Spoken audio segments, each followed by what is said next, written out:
All right, let's get one thing straight. Trump didn't negotiate with Canada, he tried to mug us. And for the first time in decades, Canada didn't say sorry. We said, try us. This past weekend, Trump killed trade talks with Canada, slapped on another 10% tariffs, and told his base, "We cheated," because of a 1-minute ad that quoted Ronald Reagan. Oh, and he's not going to talk to Carney anytime soon. That's the headline, but it's not the story. The real story is this. America First just ran into Canada's "we're done being your punching bag." In this episode, we're going to show you why Trump is not negotiating in good faith and why he was never going to give Canada a deal, and how Canada's just quietly flipped the table and walked out of this abusive relationship. Including how Ontario blew up his ego on live TV, how Mark Carney walked into Asia and basically auditioned Canada as America's replacement, and how regular Canadians have already proven that we can hurt the U.S. economy without firing a single shot, just by closing our wallets. So let's get into it. So it's time we stop pretending that this was normal trade drama. This was not two allies at the table. This was a stick-up. And Trump's been clear. His plan is to strangle Canada's auto industry with a 25% tariff, make it impossible to build cars here, and force that production back to the U.S. Now that's not leverage, that's economic warfare. He literally said, "We don't want Canada to make cars for us." In other words, we're supposed to build the raw materials, smile, and ship them south, and then shut up while they take the valuable jobs. So when he storms out of talks and throws another 10% tariff at us on everything, he's not throwing a tantrum for fun. He's trying to finish the job, kill Canadian autos and other industries, and save his. And here's the insult. They think we'll just take it. They think Canada will do what we've always done. Fly to Washington and beg and plead, "Come on, man, we're family," and try to calm the big, angry neighbor. For decades, that was Canada's entire economic strategy. Keep the Americans happy. Don't upset the Americans. And when they say jump, we ask how high. But you know what? That era is over. You can't negotiate with a bully who's already in your house stealing your TV. You need to change the locks. And that's exactly what happened. People kept saying, "Well, we can't fight the U.S. They're too big. We need them." Well, do we? Let's look at some examples from this past year. Example 1, the booze war. The U.S. slapped tariffs on us and tried to squeeze us. They thought that we'd roll over. So Canadians did something radical. We stopped buying American alcohol. Liquor boards in Ontario, BC, Quebec pulled U.S. bottles off the shelves. And guess what happened? U.S. wine and liquor sales tanked. Meanwhile, Ontario and BC wineries exploded. Ontario wineries reported an increase of up to 70%, and some Niagara wineries literally doubled sales. So the punishment wasn't us suffering. The punishment was actually us realizing our own stuff is better. Once people tasted Niagara and Okanagan wines, it was, wait a minute, why are we paying California for this? And proof of concept number 2, tourism. Canadians quietly boycotted U.S. travel. We just stopped going. Air travel down, car trips way down, snowbirds saying no thanks. That wasn't theory. That was a 24% drop in Canadian visitors. 24%. Gone. Think about this. The U.S. Travel Association said that even a 10% drop would cost billions and 140,000 American jobs. We blew past that 10% and pushed towards a $29 billion hit. Did Canada collapse? No. Actually, domestic tourism spiked. People stayed in the Maritimes, Quebec, BC, the Rockies. People took that Florida money and spent it in Nova Scotia and Ontario instead. We already tested this twice, and the result was the same both times. When we stop feeding the beast, we get stronger. And that's the part that America doesn't like. Because here's the truth that Trump does not want his voters to hear.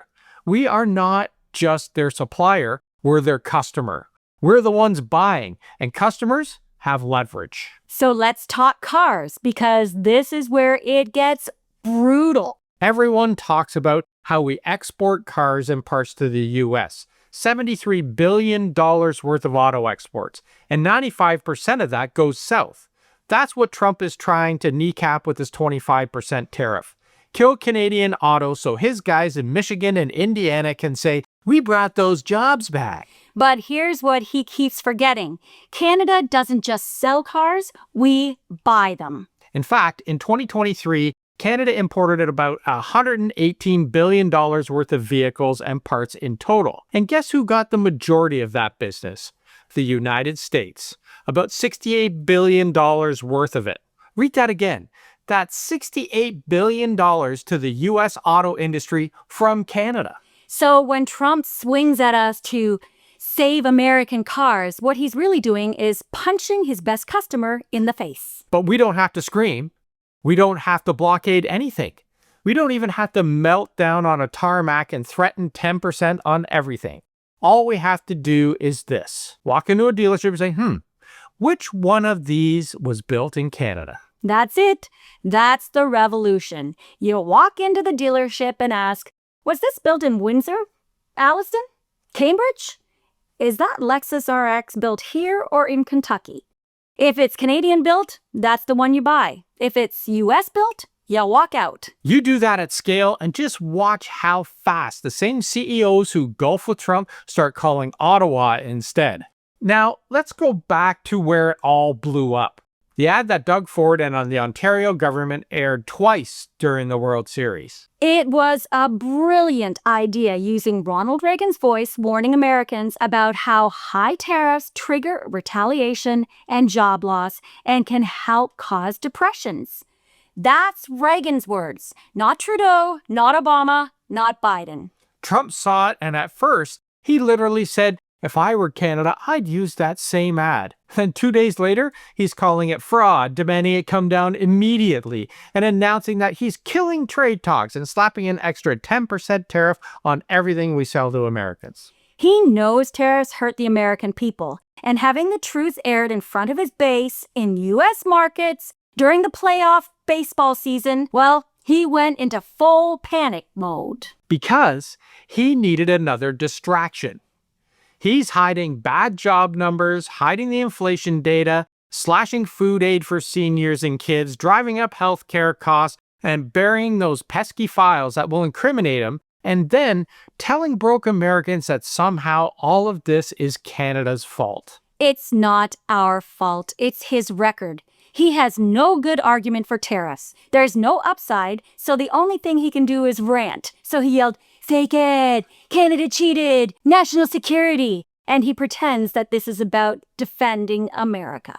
Listen, we've talked about this before, how Trump's actions have consistently aligned with Putin's goals, giving Russia more influence without firing a single bullet.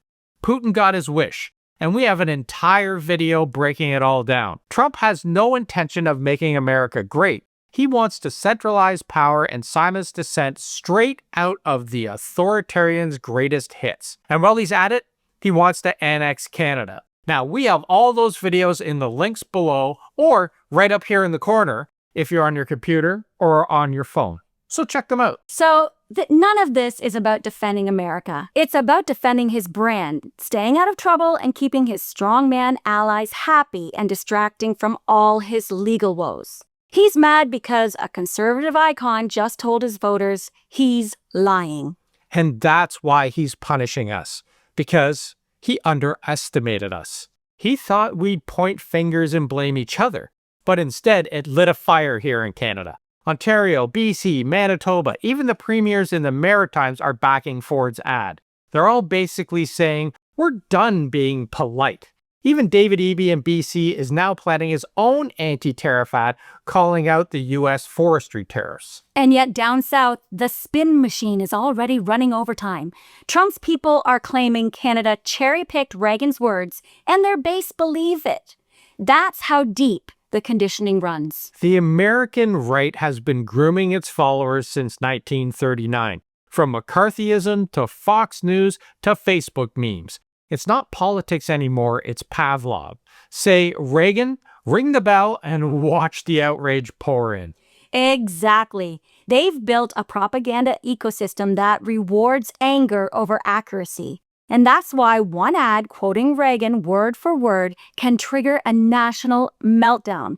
Because the truth doesn't matter in an echo chamber. And that's what makes Canada's reaction so different. We're not buying the script anymore. We're actually writing our own.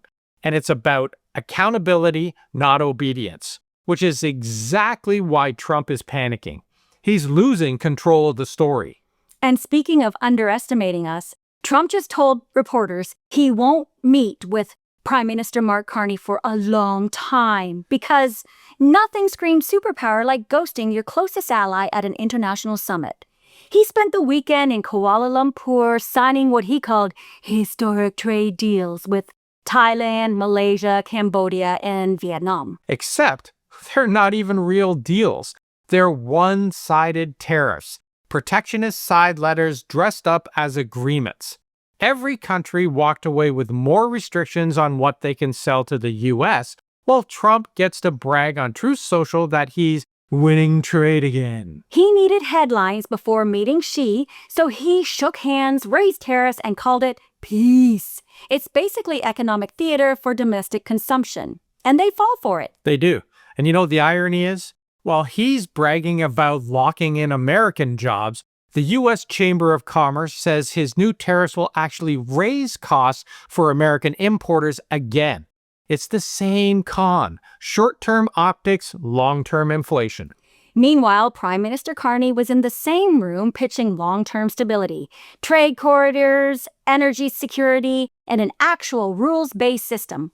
One guy signing a reality show contract, the other signing partnerships that actually build something. Prime Minister Carney is in Kuala Lumpur at the ASEAN Summit looking 11 Asia-Pacific countries in the eye and saying, Canada is a reliable partner that honors its commitments. We believe in rules, we respect trade laws, and we don't weaponize supply chains because somebody hurt our ego. So while Trump steps off Air Force One in Malaysia, half awake and dancing like a zombie, Carney is laying out an actual plan.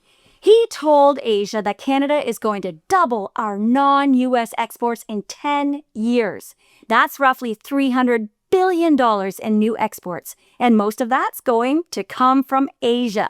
He literally told the room, we're an energy superpower, an unabashed energy superpower. Canada's pitching LNG, oil, nuclear energy, critical minerals, and we're not shy about it. And Prime Minister Carney didn't stop there. He also told reporters in Malaysia that trade talks with the U.S. had actually been making progress right up until that Ontario anti-tariff ad aired. Think about that. Real movement on steel, aluminum, maybe even a sectoral deal for his citizens. Gone.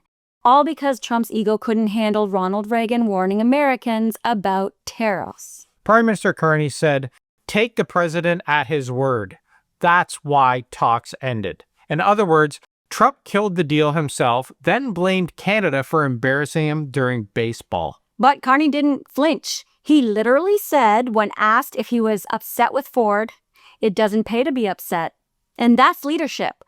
Calm, strategic, and already moving on with contingency plans. His exact words were this, we have lots, and they'll be detailed in the budget on November 4th. That's not damage control, that's the we planned for this moment. Because we all know Trump had no intention of making a deal. Carney's basically saying, you want reliable energy that's not controlled by unstable regimes or weaponized by strongmen? Call Canada. He made it clear that we're done being dependent on one country that wakes up angry and taxes our steel because of what he saw on Fox News. What's that mean for Asia? You want clean power, stable fuel, critical minerals, and long-term contracts?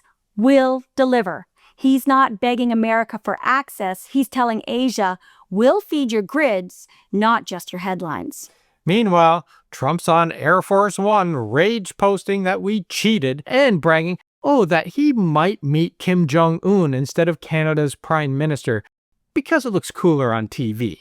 That's the split screen. One guy is trying to build new markets in Asia and Europe in places that want stability. The other guy is having a rage-fueled meltdown online between photo ops and fast food runs. Canada is telling the rest of the planet, we're the adult in the room. We're open for business. And you know what? Trump's proving us right. So here's where we are. Trump's the enemy. He thinks he can slap tariffs on Canada and we'll crawl back because we need America.